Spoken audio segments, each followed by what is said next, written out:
Safonov, les 3 raisons de son erreur face au Bayern. Malgré plutôt un bon match, le gardien russe a réalisé une erreur fatale à son équipe sur ce corner de Kimmich qu'il repousse mal au premier poteau vers Kim qui finit dans le but vide. La première raison de cette erreur, c'est qu'il ne peut pas prendre son impulsion au bon moment. En effet, il doit la prendre au milieu du but alors qu'il n'est pas du tout sous le ballon et c'est pour ça qu'il manque son intervention. Et cette principale raison, ça vient du fait qu'au départ, Musiala le gêne. Le joueur du Bayern fait obstruction et selon les lois du jeu, il y a faute. Selon la loi 12, faire obstacle à un joueur loin du ballon fait qu'il y a normalement faute.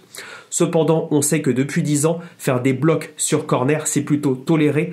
Peut-être que c'est aux Parisiens de venir faire un cordon un peu vital pour son gardien pour pouvoir intervenir. La deuxième raison, et ça les gardiens le savent beaucoup mieux que les autres, c'est la présence du poteau très proche du ballon. Il doit faire attention là où il va atterrir et ne pas atterrir contre son poteau parce que forcément il y a un gros risque de blessure. Et c'est notamment Diego Maradona qui utilisait beaucoup ça sur ses corners directs il y a 40 ans, notamment face à la Lazio, où à chaque fois, il essayait de viser la lucarne au premier poteau et le gardien faisait forcément attention de ne pas taper le poteau qui était très rigide à l'époque. Et enfin, la troisième raison, c'est que sur son intervention, malheureusement, il n'arrive pas à garder le contact visuel avec le ballon. En effet, vu qu'il est en retard, il a une impulsion très horizontale et il est gêné par Nuno Mendes qui saute devant lui. Nuno Mendes qui n'a pas bloqué Musiala au départ, on le rappelle, c'est dommage. Mais surtout, son impulsion empêche Safonov d'avoir le contact visuel et il envoie les points un peu à l'aveuglette.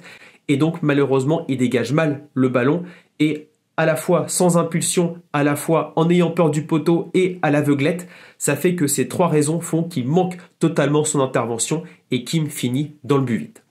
Voilà. Globalement, je pense que la gestion des coups de pied arrêtés de la part du PSG reste dommage. En effet, je pense que même Donnarumma aurait pris ce but tout simplement parce qu'il y a une mauvaise gestion défensive globale et j'espère qu'ils vont pouvoir s'améliorer dans ce domaine.